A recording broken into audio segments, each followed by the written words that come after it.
Alright, so I've been trying to set up some PBR nodes. I figured out I was doing something wrong with cube maps. It turns out that if you take them, you go into the environment map settings, and you set the filter to map filtering. LOD bias option works in the nodes. So we turn that on, and then this guy is using the reflection, and it's coming from his torso right there. Let me make sure. Yep. So it comes from here. It gets a cube map in every direction. The guy has no spec. If we go up here to his material, we have specular disabled. But if you'd like to see the specular channel, which is gathered from the cube map, we set the roughness to 0.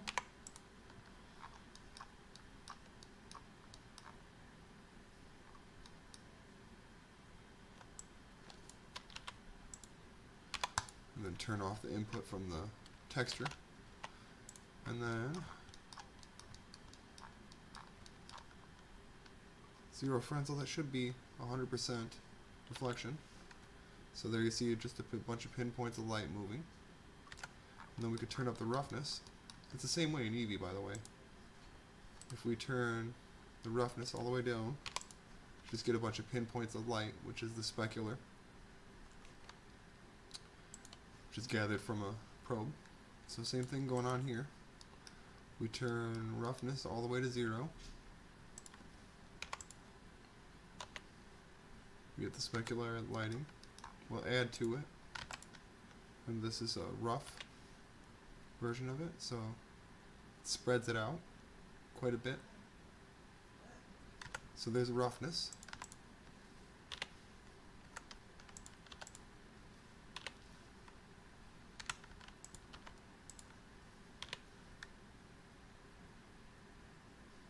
And I'm using the incoming normal map from my extended material node. So that's why the normals are distorted. I'm using that in both my reflection coordinate and in my Frenzel component. And then I'm multiplying by my roughness texture, which I'm not sure if that's what I'm supposed to do, but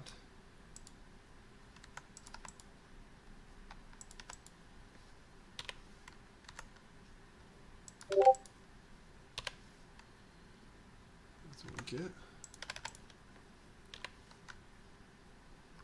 when we multiply the texture out instead of add to it. So I'm still trying to figure out exactly how to mix the roughness map in with the Frenzel term. And then here we have the emit mask and the emit color. Here's white, so that blooms. It's kind of pretty. Crank it down.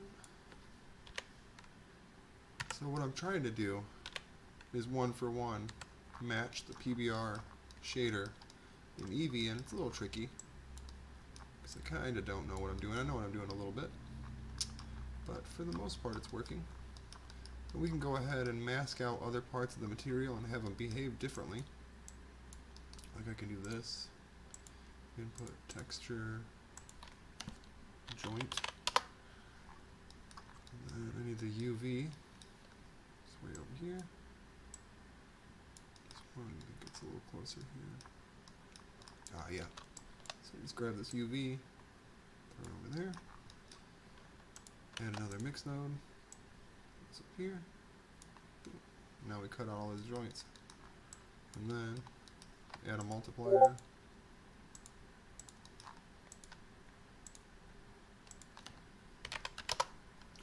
So we can change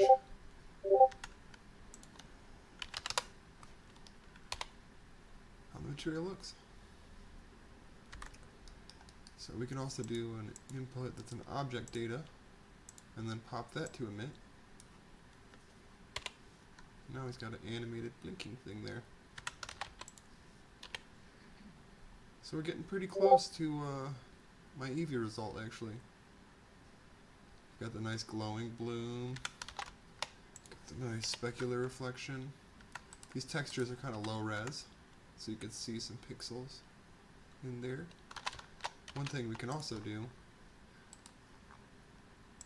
is turn on a 2D filter. Let's see, logic editor, always 2D filter, pass 3, blur.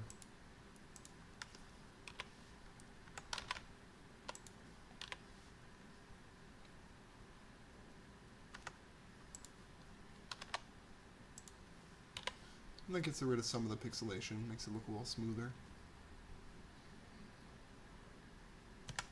So I need to bake some higher res maps if I want to get in real close like this.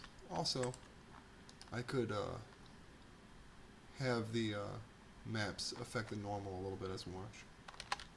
A little bit more, because right now they're not. But there's no normal details baked in there. Right there. Since the geometry's still there, I can actually just go. Ah, yeah, that's right, I decimated it. So this is what I'm working on. Just trying to figure out PBR. I think I've almost got it here.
There we go.